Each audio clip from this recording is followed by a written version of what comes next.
लागला, आता सोडवायचं कोणी? तुम्ही तारीख देऊन जरी आनंदभाव बोललेला असला तरी त्याला हे भांडण सोडवता येत नाही. देव रुक्मिणीचे भांडण कोण करी सोडवून, त्या बऱ्याच भांडणाच्या प्रक्रिया त्याच्यामध्ये शहाण्या माणसाने कधी पडू नये. देव भक्ताचं भांडण असलं अजिबात जाऊ नये. गुरु शिष्याचं भांडण असलं अजिबात जाऊ नये. पुन्हा तुमच्या सगळ्याच्या अनुभवातलं नवरा बायकोचं भांडण असलं तर मध्ये अजिबात कोणी जाऊ नाही. त्याच्यात वाईट परिणाम भोगायला मिळतात. मी गेलो सोडवायला, मलाच लागली बडवायला, असं होतं. म्हणून पडू नये. आणि ते शास्त्रकारांनी अभ्यास करूनच ठेवलेला आहे काही गोष्टींचा. 2 जावा, 2 बुवा, 2 आवा, 2 शास्त्री, 2 मिस्त्री, 2 पुत्री. गळ्यात पट्ट असलं तरी भांडल्याशिवाय राहणार. म्हणून ते त्यांच्या भांडणात पडू. दोघांचं भांडण आहे. आग्रह आहे रामप्रभूचा, बड भाग्यवान वेलीला आसरा घेतला. सीतामाई म्हणतात वेल भाग्यवान, वडाना आसरा दिला. लक्ष्मणाला बोलवलं. आपला प्रस्ताव दोघांनी विचारांचा समोरच ठेवला आणि सांगितलं, सांग आता लक्ष्मणा, वेल भाग्यवान आहे का वडाचं झाड भाग्यवान आहे? लक्ष्मणाची पंचायत झाली. वहिनीच्या बाजूने बोलावं तर दादाला वाईट वाटलं, दादाच्या बाजूने बोलावं तर वहिनीला वाईट वाटावं. 1-2 मिनिटं विचार केला आणि दोघांच्या बी पायाला हात लावला. सांगितलं, वहिनी वेलही भाग्यवान नाही आणि ते वडाचं झाडही भाग्यवान नाही. या दोघांच्या सावलीमध्ये बसून विश्रांती घेणारा हा लक्ष्मणच भाग्यवान. तसं सप्ताह तुम्ही आयोजन केलं म्हणून तुमचं गाव बी भाग्यवान नाही आणि बाहेरून माणसं कीर्तन ऐकायला आली म्हणून कीर्तनाला आलेली माणसं सुद्धा भाग्यवान नाही. सांगायला उभा राहिले तुमच्या कृपेनं म्हणून मीच भाग्यवान. सेवेलागी सेवक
हे विशेष असणारं भाग्य.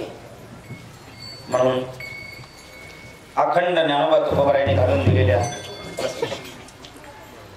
या संप्रदायाच्या प्रवाहामध्ये अखंड चालत असलेले आपण सगळेजण आणि या गावाला सुद्धा श्री गुरु देहूकरांची परंपरा आहे, श्री गुरु टेंबूकरांची परंपरा आहे, श्री गुरु वास्करांची परंपरा आहे आणि सगळे अधिकार आहेत. एक एका होणे बळीरे. गावात आल्यावर काही माणसांचा चेहरा बघितला की समाधान वाटतं. विनेकरी ते आमच्या आजोबा आणि तुमचे सुद्धा चेहरे ओळखतो मी, पण कधी मध्ये जरा पंढरपुरात तुम्ही दिसत नाही म्हणून थोडा इसरायला. आणि अखंड प्रवाहामध्ये असणं खूप महत्वाचं. ही सगळी वयस्कर मंडळी येतात आहे. आमचा भाऊ विनेकरी चौकदार, पण पुढच्या पिढीनं ओझं खांद्यावर घेतलं की नाही मग त्यांचं अनेक आयुष्य वाढत आणि गावात हे आनंदानं बघायला मिळालं की तरुण पोरांनी सगळा भार खांद्यावर घेतला. आता आणि मग तरुण असलं का नाही, तरण्याच्या आमच्या संगतीत म्हातारं वितरण एक चाल पुढं मी आहे असं म्हणणारा माणूस असला का नाही, माणूस न पोहायला येणारा माणूस सुद्धा नदीत नकलीकडे जातो. तसंच होणार आहे आमचं सुद्धा पोरांचं. तुम्ही नुसतं म्हणलं का नाही हो पुढं, मग आता किती लांब पुढं कीर्तन जाईल सांगता येत नाही. म्हणून हे महाराज मागो वाईट ना जरा अलीकडेच थांब, पुढं पाणी जास्त आहे त्यांच्याकडे ते काम. गावातील संप्रदायाची बाजू अगदी सुजलाम सुफलाम. पिढ्यान पिढ्या गावात संप्रदाय चालेल का नाही, टिकल का नाही याचा विचार कधी करायचा. 3-3 मार्ग परंपरेला गावात एक बाजू पडती झाली एक आहे, एक बाजू पडती झाली एक आहे, एक बाजू पडती झाली एक आहे. आणि विचार विनिमय सगळ्या गावाचा एकत्रित असल्यामुळं कुठल्या गोष्टीला कमी पडणार नाही.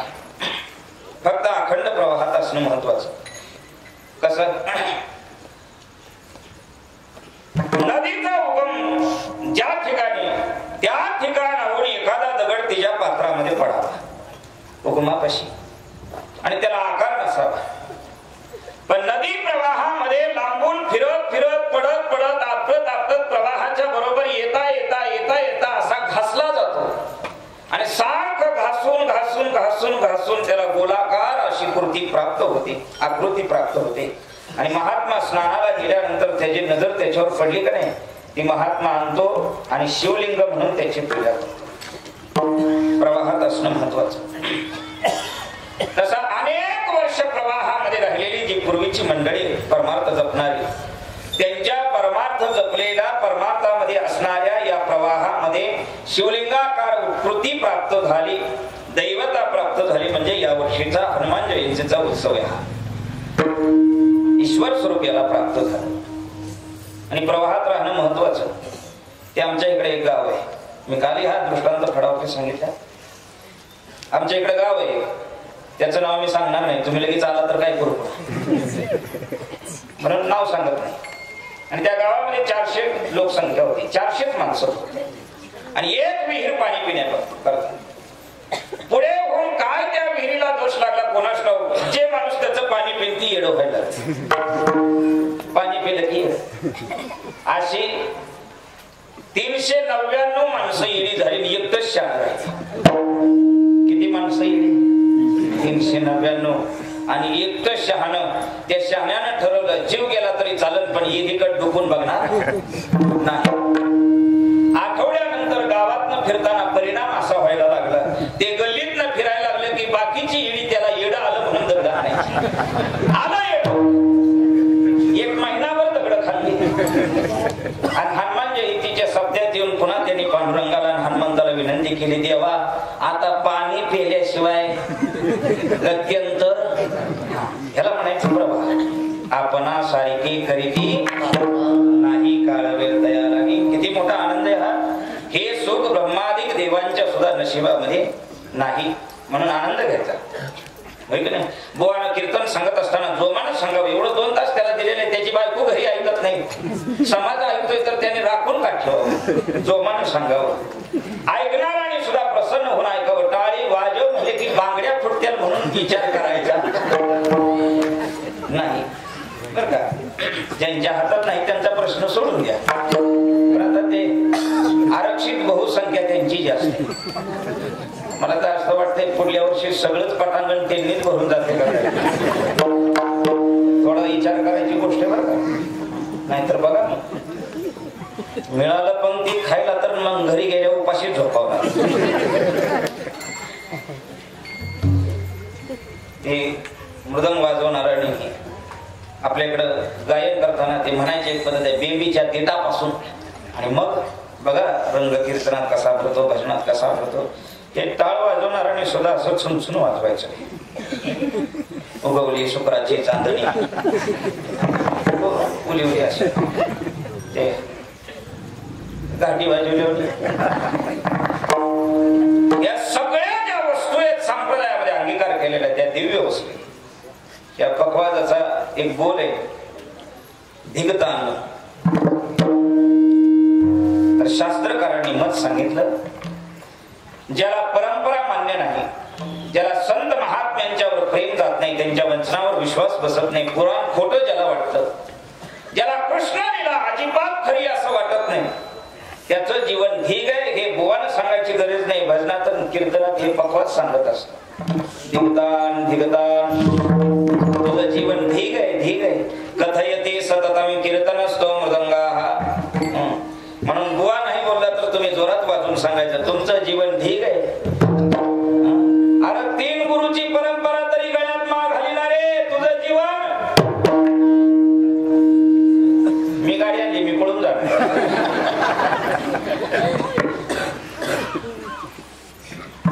आणि हे दिव्य वाद्य आधी शंकराने वाजवलं, गणपती बाप्पाने वाजवलं, इंद्राने वाजवलं. कीर्तनातले भजनातले जे मृदंगाचार्य असतात ते इंद्र स्वरूप असतात, विनीकरी नारद स्वरूप असतात, श्रोती महेश स्वरूप असतात. हे टाळकरी गायते ते गंधर्व स्वरूप असतात. म्हणून जोमान वाजवायचा. त्याचा एक बोल तिरकीट तकता. आपल्याला काही त्याच्यातलं काही कळत नाही, पण एवढं छाप पडायला तिरकीट तकता. आणि त्या बोलाचा आधी काढला महात्म्यांनी सांगितलं ते तिरकीट तकता असा मृदंग वाजतो त्यावेळेस विषयासक्त जीवाला सांगत असतो तिकडे जाऊ नका, तिकडे चला, तिकडे चला, मोक्षाकडे चला, कीर्तनाकडे चला, भजनाकडे चला, पंढरपुराकडे चला. आणि ह्याच्या उलट आहे ढोलकीचा बोल, नरकड तुलना. वाजवायची प्रक्रिया एकच, आवाज सुद्धा तसाच निघत, पण नाव घ्यायचं ते वेगळं आहे. नरकड तुलना. आणि मग ते जे तमाशाला यायला लागले त्यांना माहित असते नरकाला चला, नरकाला चला. मग ते तुंतुन म्हणत असतं कोण कोण आले, कोण कोण आले. त्या तुंतुण्याकडे नाव लिहून घ्यायचंय. एकदा का असा अर्ज भरला की पुन्हा कोण सुद्धा आडवं येणार. म्हणून जोमानं करायचं. टाळ वाजवताना, पखवाज वाजवताना, गायन करताना, कीर्तना श्रवण करताना, कीर्तन सांगताना असा समन्वय साधला तर हे सुख ब्रह्मादिकांना सुद्धा मिळत नाही. हे सुख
आई म्हणे तुका तेथे प्रेमाचा कल्लोळ, तेथे प्रेमाचा सुका जाळ गोळ, आणि मग इथं ह्या सगळ्या गोष्टी एकत्रित येतात.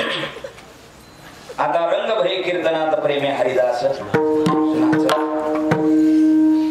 कसं शिवेला आलेला विषय माझ्या करता माझ्या करता नाही, या जगातला कोणी जरी असला ते देवाचं अस्तित्व विशेष रूपाने प्रगट करून सांगता येईल. पण आई या पदावर असलेल्या व्यक्तीचं अस्तित्व विशेष प्रगट करून सांगता येणार नाही. ते कधी कळत, आईची किंमत कधी कळत? कोण म्हणलं आई मेल्यावर? म्हातारी लवकर मरवा अशा अशा म्हणलं का नाही म्हणलं, पण माझ्या कानात तसा आवाज आला.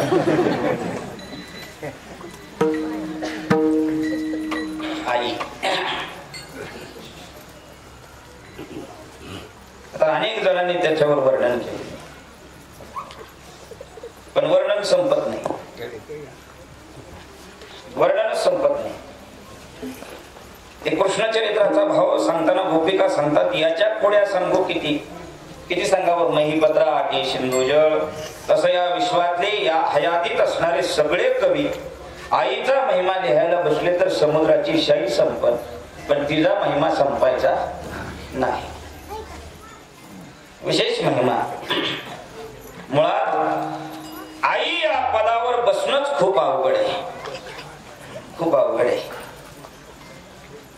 ते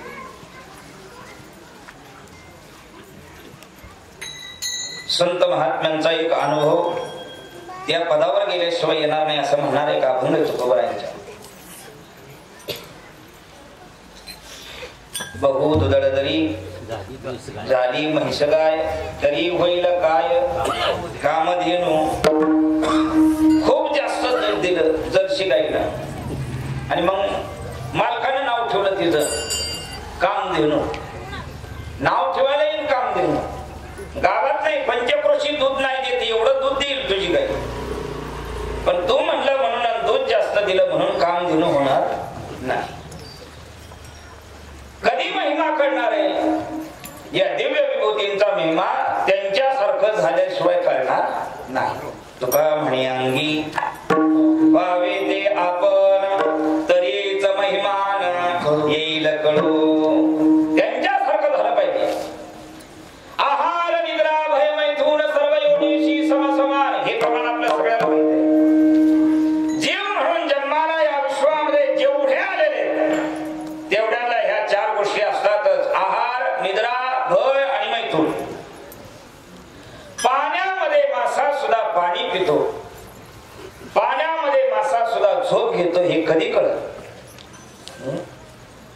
पाण्यामध्ये मासा झोप घेतो कैसा, खावा त्याचा रसा.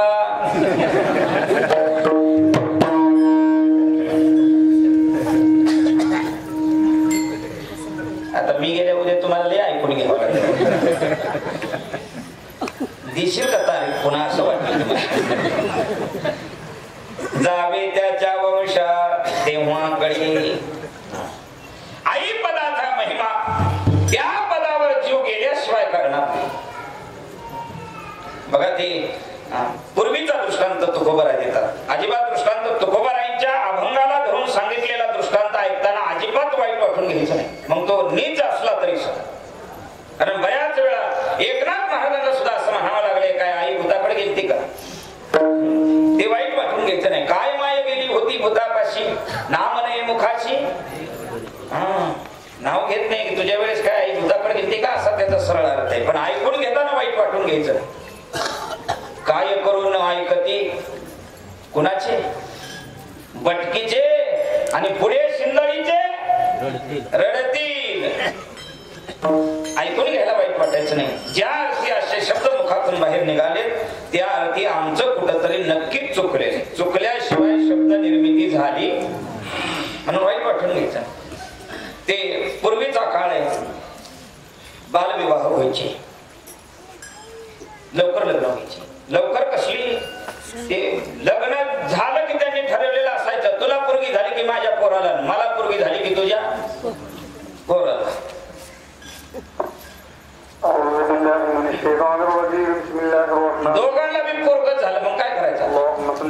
पुन्हा वाट बघूया झाली आणि बाल वयामध्ये विवाह झाला. योग्य त्या वयामध्ये माहेरातनं सासरला पाठवलं आणि दिवस गेले. ते 7वा महिना झाल्यानंतर परत माहेराला आणायची पद्धत आहे ती आता निघाली, पूर्वी नव्हती.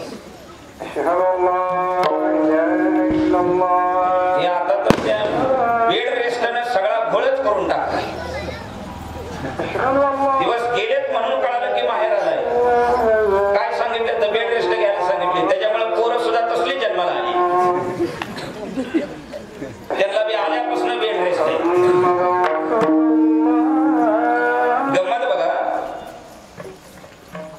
आणि मग ती मुलगी ज्यावेळेस आईकडे यायची बाळणपणासाठी, त्यावेळेस तिला आई ह्या पदावर बसत असताना केवढी तपश्चर्या पार पडावी लागते याचा अनुभव नसल्यामुळं तिला सांगावं, आई मी आता दुपारची थोडीशी झोपतीये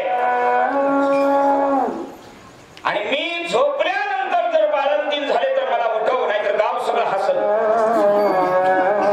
कधी मी झोपेत बाळंतीण झाले तर उठव. रात्री झोपताना आईला सांगून झोपावं, आई लक्ष दे बरं का, आता दिवस भरलेले मी झोपायला लागले बरं. पण आईला बाळंतीण होत असताना किती त्रास होतो हे सांगता येत नाही, म्हणून ती गप्प असते. तिला माहितीये काही क्षणाने हिला सुद्धा त्याचा अनुभव येणार आहे. आणि ज्या वेळेस अनुभव येतो त्यावेळेस मग कळतं की आई या पदावर बसायला किती कष्ट आहे, खूप कष्ट आहे.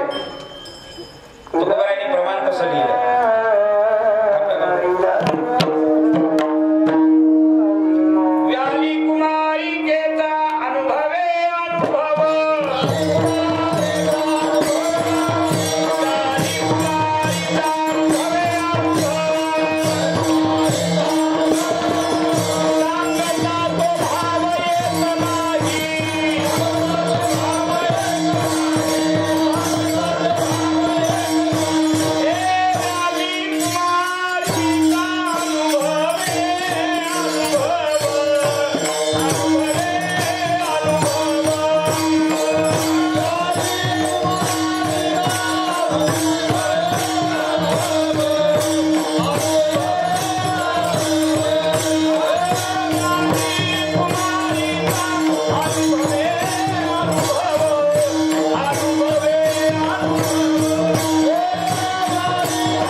मुलगी ज्यावेळेस बाळंत होते त्यावेळेस कळतं तिला की आई व्हायला खूप मोठी तपस्या आहे, सहजासहजी बसता येत नाही. आणि तिथून प्रवास आहे. म्हणून भाव समजून घ्या स्त्री जातीचा. काही क्षणापुरतं म्हणून तिनं बायको व्हायचंय, पण जोपर्यंत जीवन आहे तोपर्यंत आई व्हायचंय. खूप मोठी यात्रा आहे. ते आई पदाचा सन्मान करायचं सोडून द्या, ती तर गोष्ट खूप लांबची. पण धर्मशास्त्रानं बाई या पदाचा सन्मान करावा असं सांगितलं नाही. यत्र नारी पूजयन्ते रमन्ते तत्र देवता, हे शास्त्रात वचन आहे. जिथं स्त्रीचा सन्मान होतो तिथं देव काय करतो, तिथं देव रमतो. त्या कुटुंबामध्ये देव रमतो, त्या कुळामध्ये देव रमतो. आणि स्त्रीच्या सन्मानाच्या भूमिका वेळोवेळी देवचरित्रामध्ये सुद्धा प्रकट झाल्या. तुम्हाला माहिती आहे ते दंडकारण्य लागलं आणि रामप्रभूने विचारलं, महाराज कुणाचा आहे हा आश्रम? ओस पडलाय, भोवतालच्या सगळ्या वनवा पेटल्यासारखं झालंय. झाडाला एक पान नाही, इथं पक्षी नाही, पाण्याचा पत्ता नाही. विश्वामित्राने मग कथा सांगितली. कुणाचा जन्म? अहिलेचा जन्म आणि तिच्या लग्नाची कथा. आणि पुन्हा इंद्राच्या अंतःकरणामध्ये तिच्याविषयी उत्पन्न झालेली कामभावना आणि त्या भोगाकरता आल्यानंतर गौतम ऋषींचा त्या सगळ्याला मिळालेला शाप. इंद्रा पडली भग, चंद्र झाला काळा, नारद चुकला चाळा. भजनाचा अखंड भजन करणाऱ्या नारदाचा चाळा चुकतो, आनंद बुवा कुठे घेऊन बसला. म्हणून सावध सावध व्हारे गड्या हो. ते काला करताना देवानं गवळणी तिथं नेल्या नाही आणि राजकारण क्रीडा करताना गोपाळ तिथं नेलं नाही. का नेलं नाही सखोल चिंतन करून बघा. नारद चुकला चाळा भजनाचा म्हणून नेलं नाही. त्याला काय न्यायला अवघड होतं काय. ते शिळेजवळ आणलं, सांगितलं रामा हिला पाय लाव, पाय लाव. आता गुरुनी सांगितलं ऐकायचं का नाही. तुमचं काय म्हणणे ऐकायचं का नाही. गुरु आज्ञा आली लाव पाय, लावायचा पाय. रामप्रभू म्हणतात स्वामी अजिबात नाही. गुरु म्हणून या पदावर आता तुम्ही श्रेष्ठ आहे, तुमचा पाय लावा. मी माझा पाय लावत नाही. आणि का पाय लावत नाही हे विचारल्यानंतर रामप्रभूचे उद्गार आहेत की ब्रह्मदेवाची मुलगी माझी कोण आहे, नात आहे माझी. ते लेकीवर लेखावर जास्त प्रेम नसतं. म्हातारपणामध्ये नातावर आणि नातीवर लय असतं. ते प्रेमाचा भाव जन्माला आला ती म्हणले हिला मी लाथ लावणार नाही. लेकराला लाथ कशी मारायची. दुसरी गोष्ट ती ऋषी पत्नी आहे, ऋषीच्या बायकोला लाथ कशी देऊ.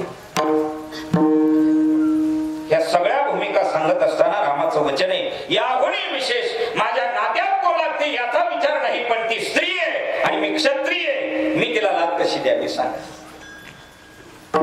कशी लाथ देऊ. आणि राम पाय लावायला तयार नाही. विश्वामित्राने सांगितलं तुझं जरी म्हणणं असलं की मी पाय लावावा तर शापाची मुक्तता माझ्या पायानं होणार नाही हे वचन आहे. ते तुझ्या पायाला दिलेलं काम आहे. आता मी तुझा गुरु म्हणून ह्याच्यावर असार भजन केलं तरी ह्याच्यातनं ती निघायची नाही. तुझा पाय लागल्याबरोबर निघल पाय लाव. पण चरित्र आहे रामानं पाय लावला नाही. वारा येतो त्या दिशेनं पाय उंच केला आणि पायाला लागलेली धूळ आहे ती उडाली त्या शिळेवरती. परिणाम सुंदर स्त्री बाहेर निघाली. शिळा होती मनुष्य झाली. थोर ख्याती वाकाळली लंका धन केली. रामाचा पद लागता लागता रामाचा पद लागता जड शिळा त्वरे झाली कामिनी. रामाचा पद लागता लागता. ते पुढं म्हणते हे यत्र नारी पूजयन्ते रमन्ते तत्र देवता. मर्यादा पुरुषोत्तम राम शिळा झालेल्या स्त्रीला ही पाय लावत नाही. ही मर्यादा आहे आमची. कुठं ते रामाचं संतांचं वाक्य कुठं आम्ही झिंज्याला धरून गलीत ओढून आणायचं. कसं तुमच्या घरात देवाऱ्यावर तरी देव राहतील का. अवघड ह्या सगळ्या गोष्टी. म्हणून 16,108 जणींबरोबर विवाह करण्यापाठी मागे तोच भाग. त्या पहिल्या 100 जणी 108 जणी दान दिल्या म्हणून दान मिळाल्या. दानाला बदली दान. राम वनवासामध्ये गेल्यानंतर यज्ञ करायचं ठरलं. वशिष्ठांनी सांगितलं बायको नाही बरोबरीला आणि तुला यज्ञ करायचंय ह्याच्यावर पर्याय काय. त्यांनी सांगितलं सीतेसारखी सुवर्णाची सीता शेजारी आणून बसवायची. रामानं रोज सीता आणून बसवायची आणि प्रात समयाला ती पहिली सीता एका सात्विकाला दान करायची. मग दुसरी तयार करून तिथं बसवायची. अशा किती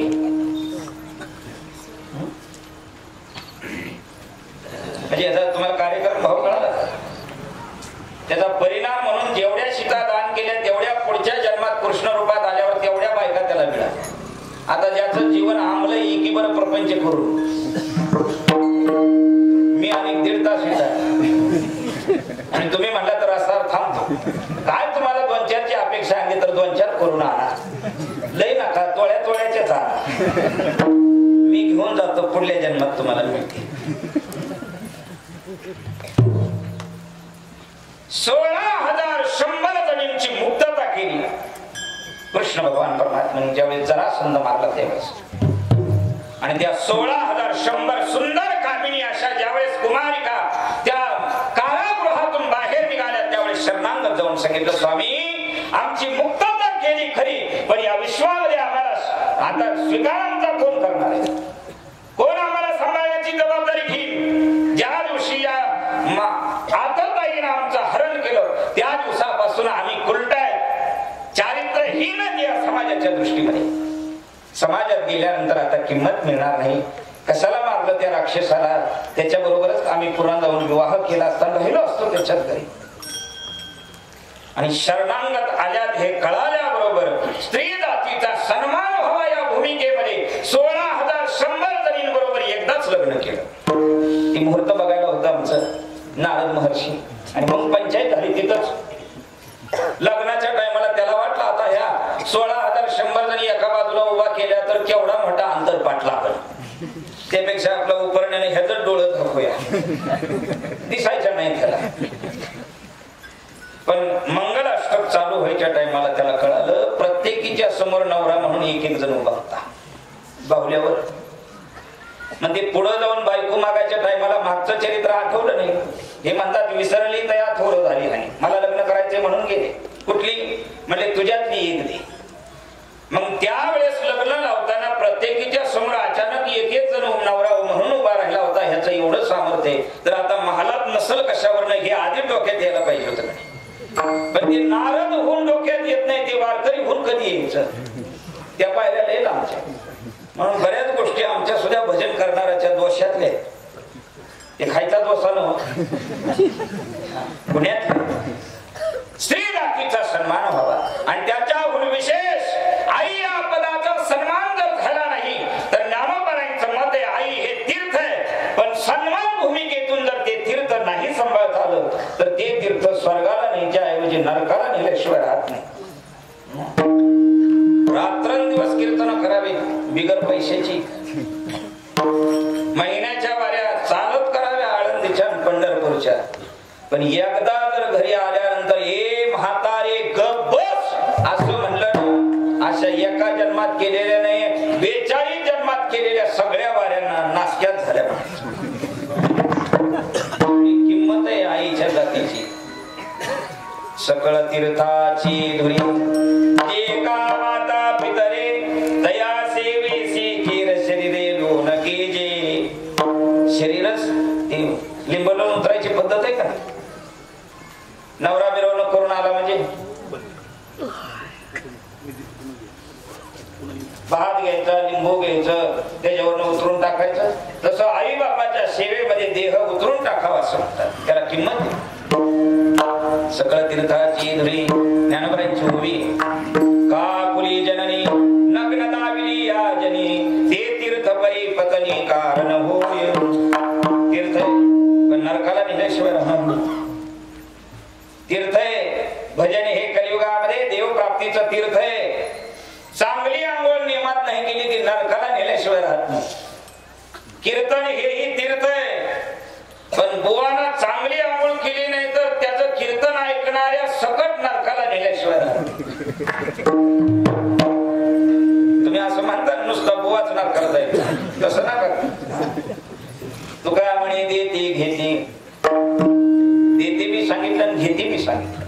पण त्याच्यात शब्द तुकोबारांनी वापरताना आधी देते हा वापरला.